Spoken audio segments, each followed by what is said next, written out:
Maminal, tuloy-tuloy na po tayo sa kasunod na bahagi ng banal na gawain ng ating pinakamamahal sa Kristo, na kung saan ang pag-aaral ng salita po ng ating dakilang Diyos, mga minamahal, nadadalhin po ng ating pinagpalang mga ngaral, beloved preacher, beloved brother Jojo Dagala, at bilang paggalang po sa salita po ng ating pinakamamahal sa Kristo, tayo pong lahat ay tumayo. Amen. Praise the Lord.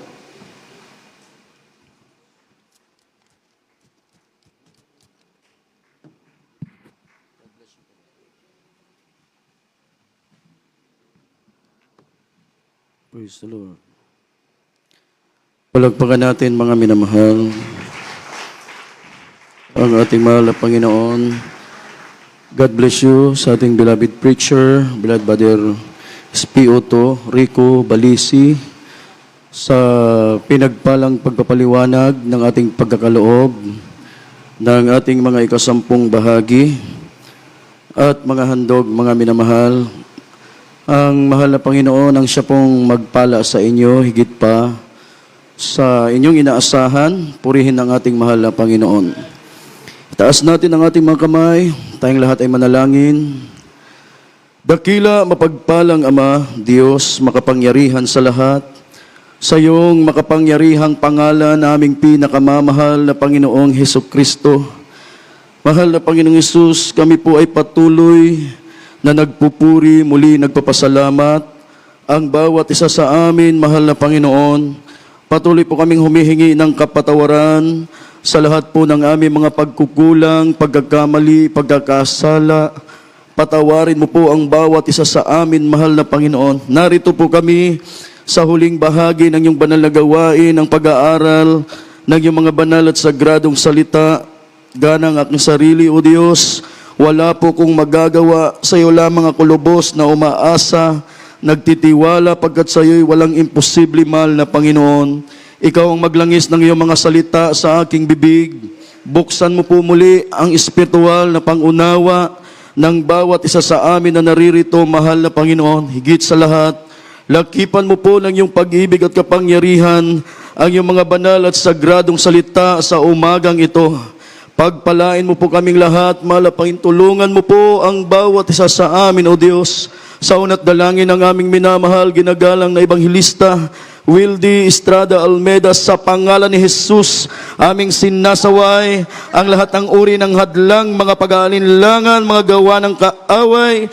Cast out, in the mighty name of dear Jesus. Amen and amen.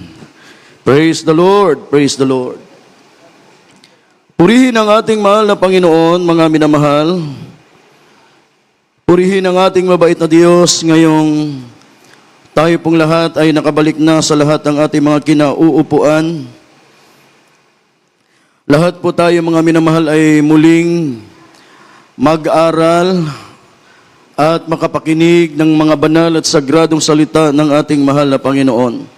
At bago po ako magpatuloy, ihanda muna natin itong ating po mga talata na babasahin at pag-aaralan, mga minamahal. Matthew chapter 6, verse 33, mga minamahal.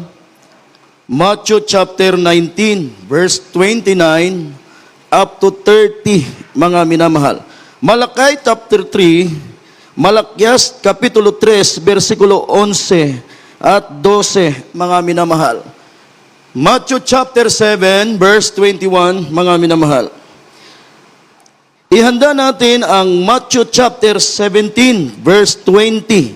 Proverbs chapter 3, verse 5 up to 6. Last verse, John chapter 4, verse 34, mga minamahal. Ang pinakamataas na pagpupuri, ang pinakamataas na pagluluwalhati, pagsamba, at pagpaparangal ay akin pong ipinapaabot sa ating nag-iisang Diyos na buhay, na walang iba kundi ang ating pinakamamahal na Panginoong Hesukristo. Purihin ang kanyang banal na pangalan, mga minamahal. Praise the Lord. Nagpapaabot po ko ng dobling paggalang, pagrespeto at pagmamahal sa ating po mga magulang sa mahal na Panginoon. Patuloy po ang ating pag-alala at pagpapahalaga sa mga pinagpalang turo, pangangaral ng ating minamahal, ginagalang na Ebanghilista, Wildy Estrada Almeda, maging sa ating minamahal, ginagalang na Assistant Pastor Lina Kumon Almeda. Purihin ang ating mahal na Panginoon. Praise the Lord. Nagpapaabot po ako ng pagbati at pagrespeto, mga minamahal, sa buong Almeda family, sa mga beloved children po ng ating minamahal, ginagalang na mahal na pastor. Binabati ko po, mga minamahal, ang lahat po ng aking mga kapwa manggagawa, ang ating po mga beloved ordained preacher, beloved preacher, sa lahat po ng ginagamit sa gawain ng ating mahal na Panginoon, mga minamahal, sa lahat ng naririto at sa lahat ng inaabot ng tinig na ito, sa lahat po ng ating po mga beloved webcast viewers na patuloy pong nanonood ng ating banal na gawain hanggang sa mga oras na ito, magandang umaga sa pangalan po ng ating pinakamamahal na Panginoong Hesukristo. Palakpakan natin, mga minamahal. Palakpak na nakakaabot sa pandinig ng ating mahal na Panginoon. Ang lahat po ay magsabi ng praise the Lord. Purihin ang ating mahal na Panginoon, mga minamahal. Magbukas po tayo ng ating po mga Biblia. Lahat po tayo magbasa. Bawat talata ay isulat po natin, mga minamahal.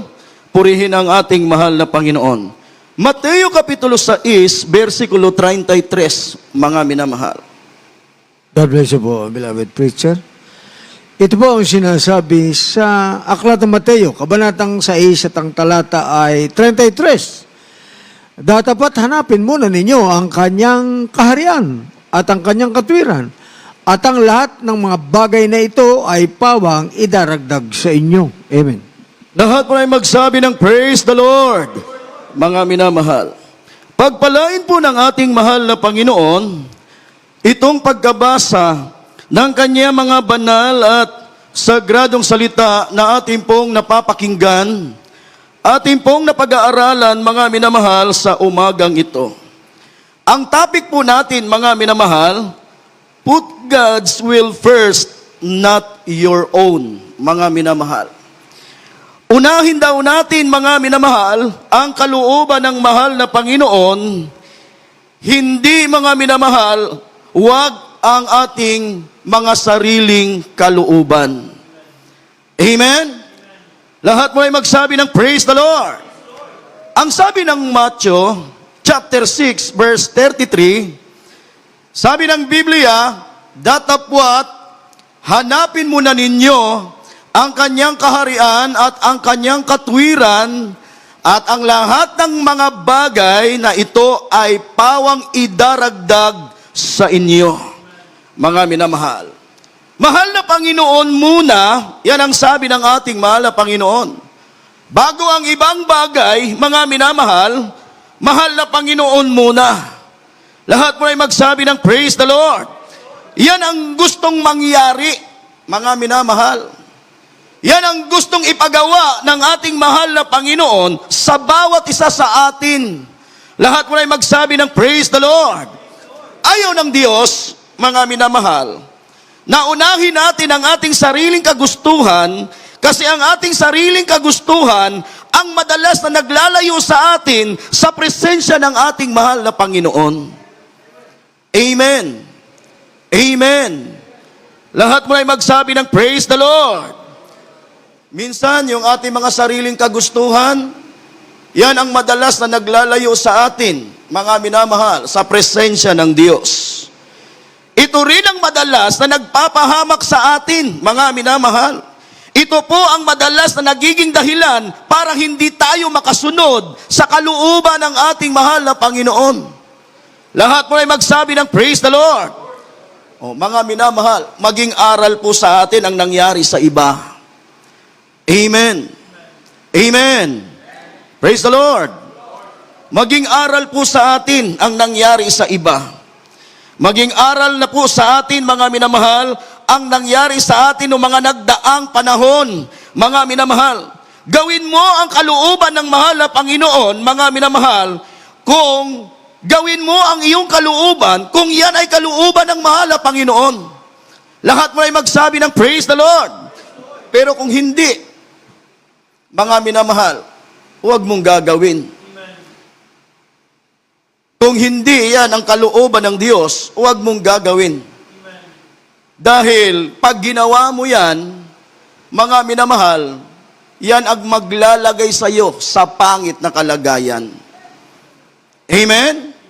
Tandaan natin na sa bawat pangit na kalagayan, mga minamahal, hindi ang Diyos ang may gusto. Kasi ang gusto ng ating mahal na Panginoon, mga minamahal, sumagana ka.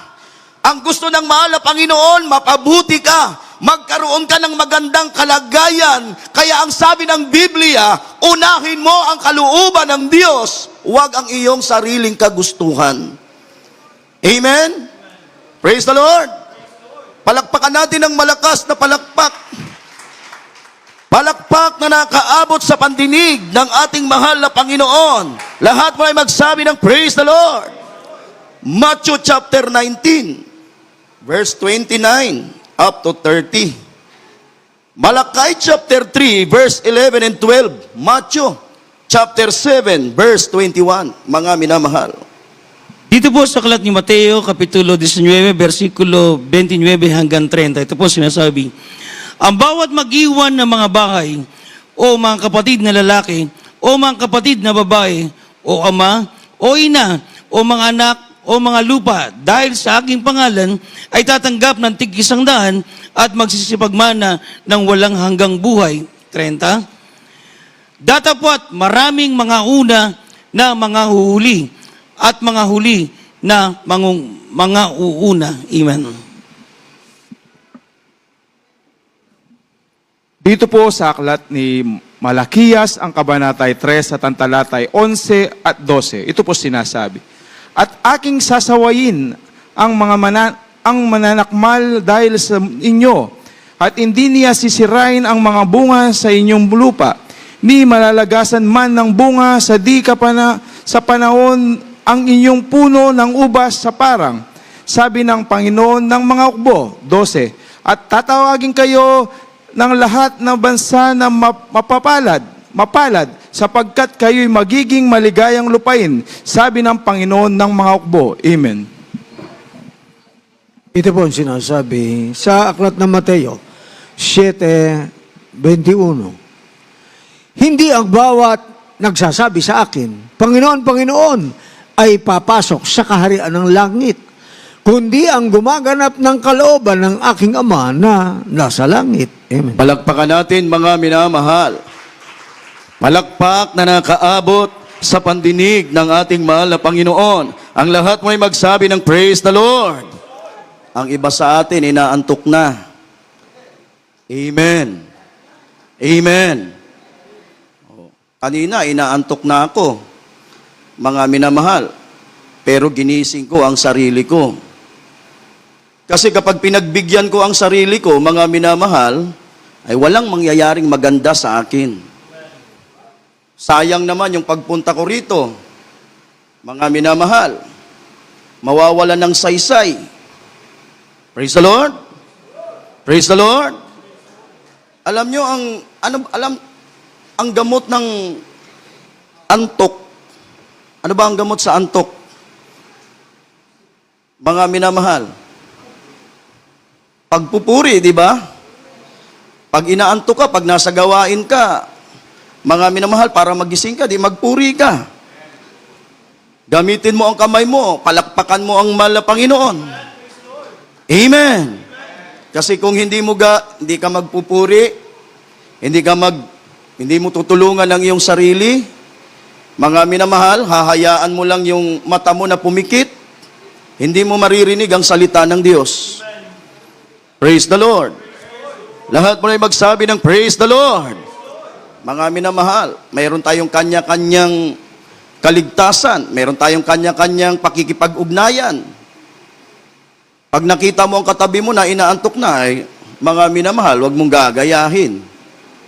Hanggat maaari, maggisingan tayo sa isa't isa. Amen? Lahat mo ay magsabi ng Praise the Lord. Mga minamahal, pag inaantok ka na, magpuri ka. Palakpakan mo ang mahal na Panginoon. Paluwalhatian mo ang Diyos. Pasalamatan mo ang mahal na Panginoon.